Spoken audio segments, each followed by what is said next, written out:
마가복음 연속 설교 두 번째 시간입니다. 오늘은 신약 성경 마가복음 1장 1절부터 8절 말씀까지, 마가복음 1장 1절부터 8절 말씀까지 봉독하겠습니다. 하나님의 아들 예수 그리스도의 복음의 시작이라. 선지자 이사야의 글에 보라, 내가 내 사자를 내 앞에 보내노니 그가 내 길을 준비하리라. 광야에 외치는 자의 소리가 있어 이르되 너희는 주의 길을 준비하라. 그의 오실 길을 곧게 하라. 기록된 것과 같이 세례 요한이 광야에 이르러 죄 사함을 받게 하는 회개의 세례를 전파하니 온 유대 지방과 예루살렘 사람이 다 나와 자기 죄를 자복하고 요단강에서 그에게 세례를 받더라. 요한은 낙타 털옷을 입고 허리에 가죽띠를 띠고 메뚜기와 석청을 먹더라. 그가 전파하여 이르되 나보다 능력 많으신 이가 내 뒤에 오시나니 나는 굽혀 그의 신발끈을 풀기도 감당하지 못하겠노라. 나는 너희에게 물로 세례를 베풀었거니와 그는 너희에게 성령으로 세례를 베푸시리라.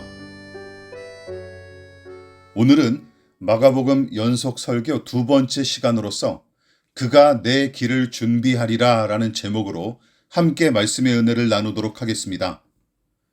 전통적으로 마가복음의 저자는 사도행전에 등장하는 마가 요한으로 보는 시각이 있는데, 그는 베드로의 제자이자 통역관이었고 바나바의 조카이자 바울의 동역자로서 초대교회에서 중요한 역할을 감당한 인물 중 한 사람입니다. 그래서 이 복음서는 스승 베드로의 증언을 토대로 예수님의 말씀과 행적을 유대 관습에 익숙하지 못한 이방인들은 물론이고 특히 로마에서 신앙하는 그리스도인들을 가르칠 목적으로 기록된 성경으로 봅니다. 그런데 많은 신자가 성경에 기록된 단어를 당시 신자들만 사용했던 독특한 용어쯤으로 생각하지만 그것이야말로 큰 오해가 아닐 수 없어요. 그 증거가 1절부터 나타나는데, 지난 설교에서 함께 살펴봤던 하나님의 아들 혹은 신의 아들, 복음, 시작 등과 같은 용어들은 유대인들 뿐만 아니라 로마인들의 이해를 돕도록 적절하고 절묘하게 동원된 그 당시 용어들로서 이 복음서의 저자인 마가는 당시 황제를 신이나 신의 아들로 여겨 숭상했던 사람들에게 예수가 진짜 신이자 그 신의 아들임을 직간접적으로 설명하고 선포한 것이죠.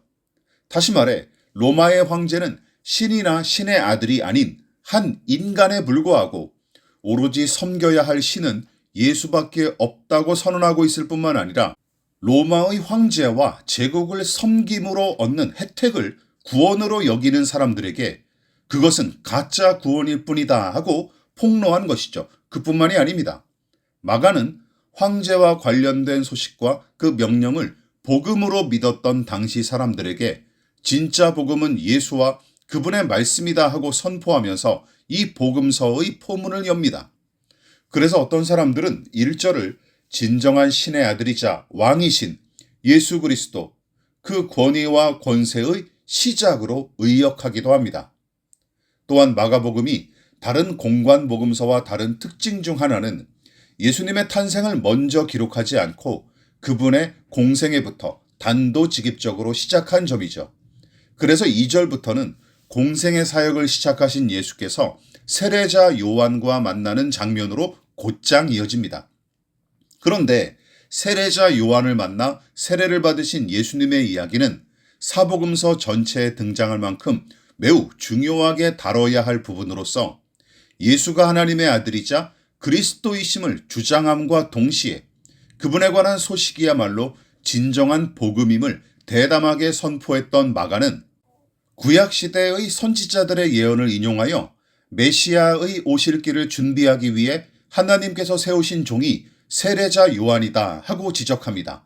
자, 그렇다면 세례자 요한이 메시아를 맞이하기 위해 그는 어떤 길을 준비했고 또한 그가 준비하여 맞이했던 그 주님은 어떤 메시아인지 오늘 함께 살펴보십시다.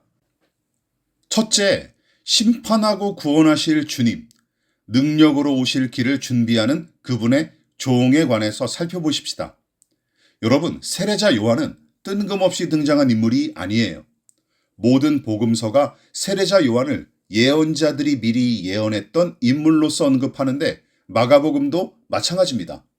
특히 2절과 3절은 각각 말라기와 이사야의 예언을 인용한 부분으로서 두 예언자가 똑같이 주의 길을 준비하는 종에 관해 예언했고, 마가복음을 비롯한 모든 복음서는 세례자 요한이 바로 그 종임을 분명하게 지적합니다.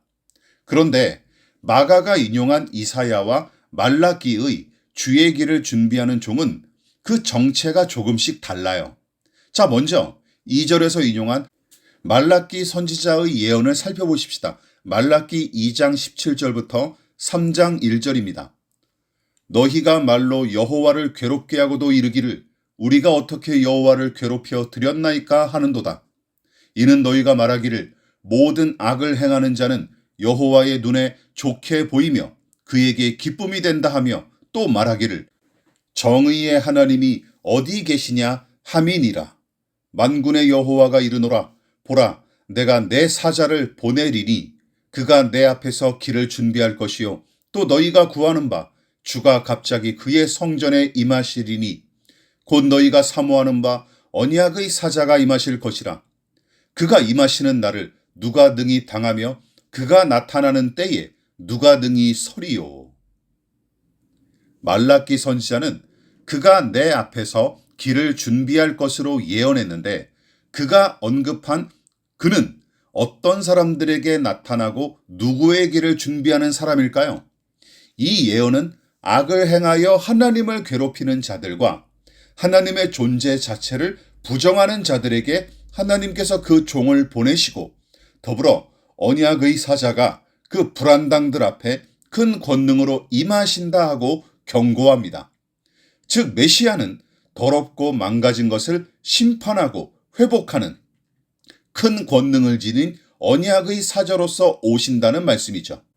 그러므로 말라기 선지자가 예언하는 세례자 요한은 큰 권능으로 임하시고 공의로 심판하러 오시는 주님의 길을 준비하는 사람인 셈입니다. 즉 그는 심판을 위해 오시는 주님의 길을 미리 알리는 심판의 전령일 뿐만 아니라 심판의 왕이 오실 길을 미리 준비하는 심판의 길닦이 같은 역할을 감당하는 종이죠. 그런데 이사야 선지자가 예언한 주의 길을 준비하는 자의 의미는 사뭇 다릅니다. 이사야 40장을 보십시다. 너희의 하나님이 이르시되 너희는 위로하라. 내 백성을 위로하라. 너희는 예루살렘의 마음에 닿도록 말하며 그것에게 외치라. 그 노역의 때가 끝났고 그 죄악이 사함을 받았느니라. 그의 모든 죄로 말미암아 여호와의 손에서 벌을 배나 받았느니라 할지니라 하시니라. 외치는 자의 소리여 이르되 너희는 광야에서 여호와의 길을 예비하라. 사막에서 우리 하나님의 대로를 평탄하게 하라. 자, 여러분, 이사야는 포로에서 해방되어 고향 땅으로 돌아가는 유다 백성의 이미지를 차용하여 여호와의 길을 예비하라 하고 예언합니다. 다시 말해 포로로 사로잡혀간 백성에게 노예의 삶은 끝장났고 너희 죄는 용서받았다 하는 말씀은 위로와 소망 자체일 뿐만 아니라 회복과 구원의 기쁜 소식으로서 하나님께서는 외치는 자가 그 소식을 외침으로써 당신의 백성을 위로하게끔 명령하신 것이죠. 즉, 이 예언의 메시아는 포로로 사로잡힌 백성에게 위로와 자유를 베푸시는 분, 그들을 구원하시는 분이시고 그 메시아가 오시는 길을 준비하는 사람이 바로 외치는 자이자 여호와의 길을 준비하는 자입니다. 자, 그러므로 이사야의 예언에 의하면 세례 요한은 구원하실 주님이 오실 길을 준비하는 구원의 전령이자 구원의 왕이 오실 길을 미리 닦아놓는 구원의 길닦이 역할을 담당한 하나님의 종인 셈입니다. 자, 여러분, 이 부분을 유념하십시오.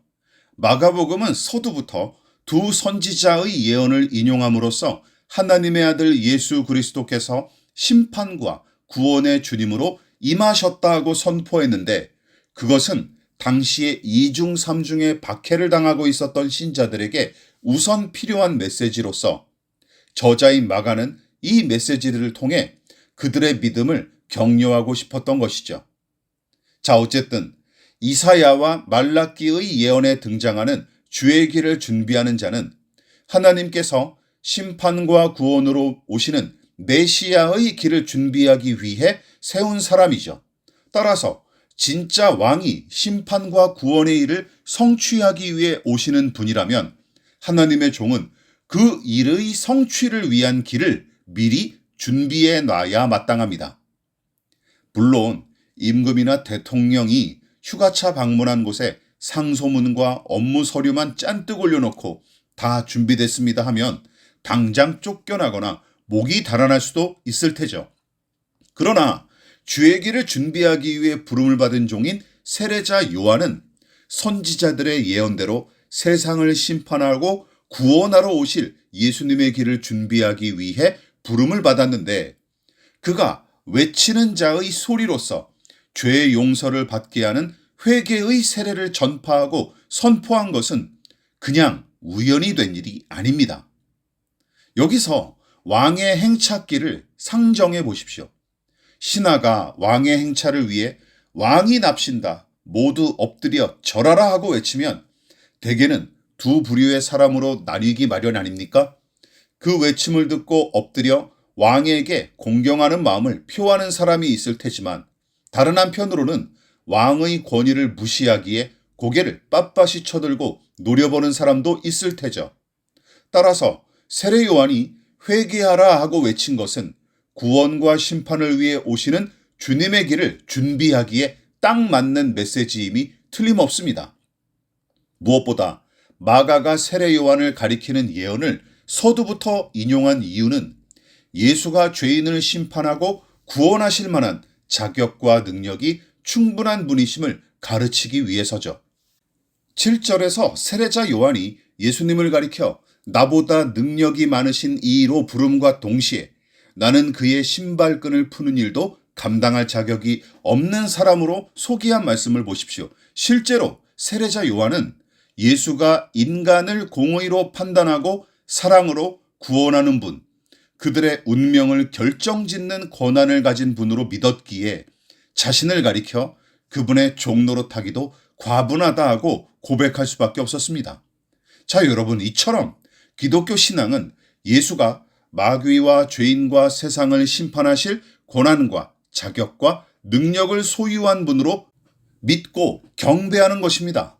또한 도저히 해결할 수 없는 죄인의 더러움을 씻으시고 그 망가진 죄인을 새로운 피조물로 창조하여 구원하실 분으로 믿고 찬양하는 것이 우리 기독교 신앙이죠. 그래서 본문의 세례자 요한처럼 크고 높은 주의 위엄 앞에 한없이 작고 낮은 자임을 인정하고 엎드리는 것이 가장 신자다운 태도입니다. 그뿐만이 아닙니다. 심판과 구원으로 오실 주님의 길을 세례자 요한이 어떤 모습으로 또다시 준비했는지 살펴보십시다. 두 번째, 죄사함과 성령을 주시는 주님, 은혜로 오실 길을 준비하는 그분의 종에 관해서 살펴보십시다. 세례자 요한에 관해 예언한 말씀은 물론이고 그가 스스로 고백한 말을 종합하면 광야에서 외치는 자가 맞이할 주님은 죄인을 위해 두 가지 선물을 주시기 위해 오시는 분으로서 그 선물은 바로 죄사함, 즉 죄 용서와 성령인 것입니다. 자, 누차 언급했다시피 세상과 죄인을 심판하고 구원하기 위해 오실 주님, 세례자 요한은 그분의 길을 준비하는 종으로 부름을 받은 사람이죠. 따라서 세례자 요한은 죄사함과 성령을 죄인에게 베푸시기 위해 오시는 주님의 길을 준비할 사람인 것입니다. 자, 기억하십시오. 죄사함과 성령을 주신다는 말은 구원하신다라는 말과 같은 뜻으로서 죄인이 자기의 죄를 회개하고 용서를 받을 뿐 아니라 회개하는 죄인에게 성령께서 함께 하신다는 것은 예수를 믿고 구원을 받은 사람의 복된 상태를 가리킵니다. 그러니까 죄인이 구원을 받았다 하는 말과 동일한 의미를 지닌 성경적 표현이 바로 죄사함과 성령 받음이에요.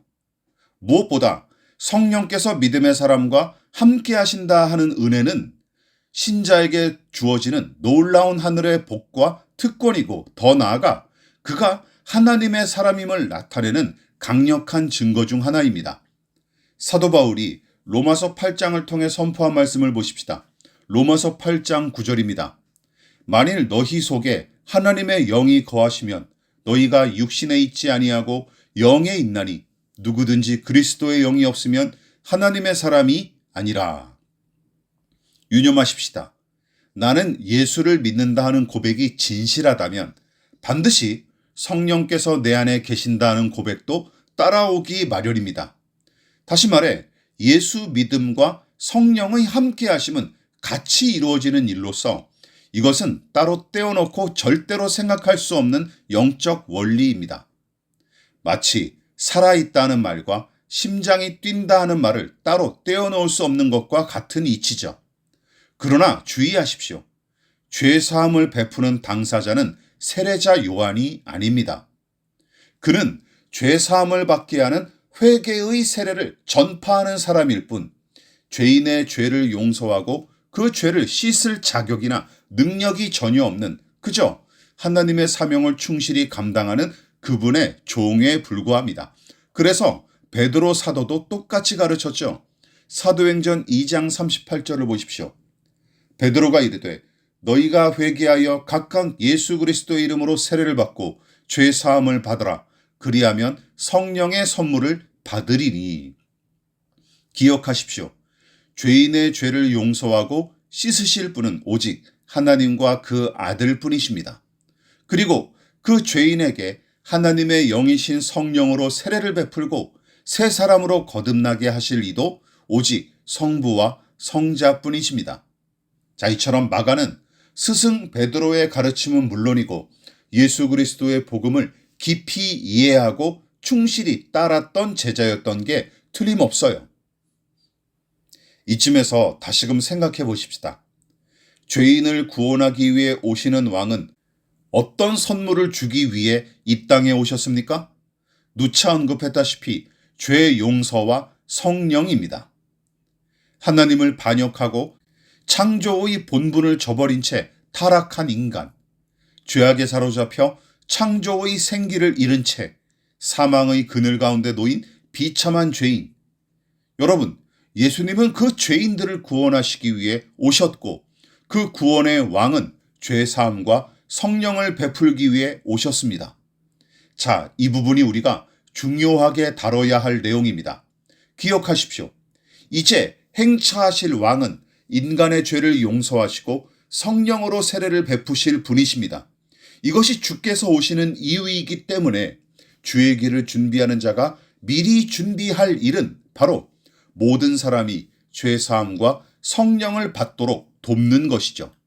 다시 말해 이 땅에 행차하실 왕은 인간의 죄 문제를 해결하고 성령을 베풀러 오시는 분이지, 이 문제는 제쳐놓고 인간의 건강과 윤택 등을 위해 오신 분 정도로 취급하면 매우 곤란합니다. 다시 말해 타락한 세상의 일부로 살아가는 인간이 더 좋은 음식을 먹고 더 많은 소유를 얻도록 도우미 역할이나 감당하려고 예수님이 오신 게 아닙니다. 생각해 보십시오. 만일 선지자들이 예언한 구원자가 고작 죄인의 배를 채우고 그들의 안락을 위해서만 오셨다면 그분의 길을 준비하는 세례자 요한은 회개의 세례를 전파하는 것은 물론이고 죄인을 거듭나게 하시는 성령에 관해 이야기할 필요도 없습니다. 그래서 거지 같은 낙타 털옷이나 가죽으로 만든 띠 따위를 걸치는 대신에 헤롯 왕과 로마 황제의 버금가는 화려한 의복을 차려입고 초라한 메뚜기와 석청을 대신하여 산의 진미로 포식하는 게 차라리 낫습니다. 그러나 주님 오실 길은 성공과 안락과 명성 등으로 닦는 게 아니었으므로 세례자 요한은 거리낌 없이 메뚜기와 석청을 먹었고 가죽옷을 입은 채로 구세주가 오실 길을 준비했던 것이죠. 당연합니다. 세례자 요한은 먹고 마시고 입는 것보다 더 중요한 것은 죄인의 구원이고 죄인의 구원은 오직 죄를 용서하시고 성령을 베푸시는 주님께 달려있음을 이해하고 있었기 때문입니다. 그러므로 세례자 요한이 닦아놓은 그 길로 오실 주님은 죄인의 죄를 용서하시고 성령을 베푸실 분으로서 그 일을 위해 준비하는 것이 바로 세례자 요한의 사명이었던 것입니다. 그래서 그는 죄인의 심판과 구원을 위해 오시는 그리스도의 길을 준비하기 위해 회개의 세례를 베풀었을 뿐만 아니라 낙타 토록과 가죽띠를 메고 메뚜기와 석청을 먹으며 주님이 오실 길을 제대로 준비했던 것이죠. 그러니까 세례자 요한은 명품 옷을 입고 고가의 음식을 먹으며 더 큰 힘과 더 높은 자리를 차지하여 성공하는 것을 구원과 행복으로 착각했던 사람들에게 진정한 구원과 행복은 죄를 용서받고 성령의 세례를 받는 것이다 하며 강력하게 선포함과 동시에 죄사함과 성령의 세례를 베풀기 위해 오시는 그리스도의 길을 친히 준비하는 종임을 자신의 삶으로 몸소 살아내고 증명했던 것입니다. 말씀을 마무리하도록 하겠습니다. 그러나 한국교회는 죄사함과 성령의 세례를 연실 떠들어대기만 하고 열심히 기도하기는 하지만 정작 여기에 담긴 의미를 깊이 묵상하고 그 은혜를 진심으로 사모하는 일 따위는 안중에도 없어 보입니다. 다시 말해 한국교회 신자들은 예수님을 자꾸만 헤롯이나 로마 황제로 착각하거나 혹은 최소한 성공한 재벌의 총수쯤으로 여기는 듯합니다. 그래서 예수님을 그런 분으로 믿고 숭배하는 탓에 성공한 재벌이나 가장 힘센 권력자를 모실 만큼 웅장하고 화려한 예배당을 건축해야 하며 피라미드보다 더 큰 예배당과 에펠탑보다 더 높은 십자가를 세우려고 안달하기 일쑤죠. 또한 재벌 총수 같은 예수님을 모시기 위해서는 최소한 주식회사 과장 이상이어야 합당하고 로마 황제와 같은 권력을 지닌 예수님을 따르는 신자라면 요셉처럼 국무총리 정도의 직급을 받아야 그 믿음을 인정받을 수 있다고 생각합니다. 즉, 우리 믿음이 세상의 권력과 명예와 성공과 안락을 다 얻을 수 있는 비결처럼 생각하는 탓에 교회와 신자들이 크고 높고 많고 화려한 것만 추구하는 게 아니겠습니까? 그러므로 우리와 같은 몸을 입고 이 땅에 오신 하나님의 아들 예수 그리스도, 그분을 맞이하기 위해 길닦이 역할을 충실히 준비했던 세례자 요한처럼 우리는 다시 오실 예수님과 그분이 오실 길을 어떻게 준비하고 있는지 심각하게 고민해 봐야 마땅합니다. 또한 세례자 요한이 선포한 본문의 메시지는 그리고 그가 광야에서 보여준 경건과 절제의 삶은 다윗의 고백과도 일맥상통합니다. 시편 39편을 보십시오. 주여, 이제 내가 무엇을 바라리요? 나의 소망은 주께 있나이다. 여러분, 우리가 무엇을 기대하고 소망하는 사람인지 무엇으로 알 수 있습니까? 어떻게 판가름할 수 있을까요? 간단합니다.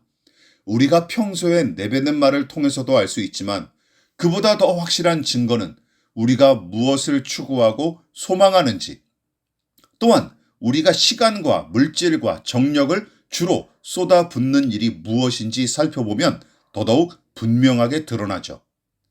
혹시 세상 사람들조차 민망해하는 수전노에 불과하다면, 혹은 종교적 명분만 앞세운 채 권력과 명예와 안락을 맹목적으로 추구할 뿐인 인생이라면, 여러분, 그 사람은 주님 오실 길을 준비하는 사람으로 평가하기가 어렵습니다. 우리는 세례자 요한처럼 다시 오실 주님의 길을 다시금 준비하는 사람으로서 부름을 받았습니다. 그러므로 오늘 예수 그리스도께서 권능과 영광의 주이심을 선포하며 살아가십시다. 그리고 인생의 가장 시급한 일은 우리를 위해 오신 예수님을 사랑하고 신뢰하며 그 믿음 안에서 죄사함을 확신하고 날마다 성령의 충만함을 이루는 것임을 명심하십시다. 오늘도 우리를 향해 말씀하시는 하나님의 음성에 귀를 기울입시다. 그가 내 길을 준비하리라.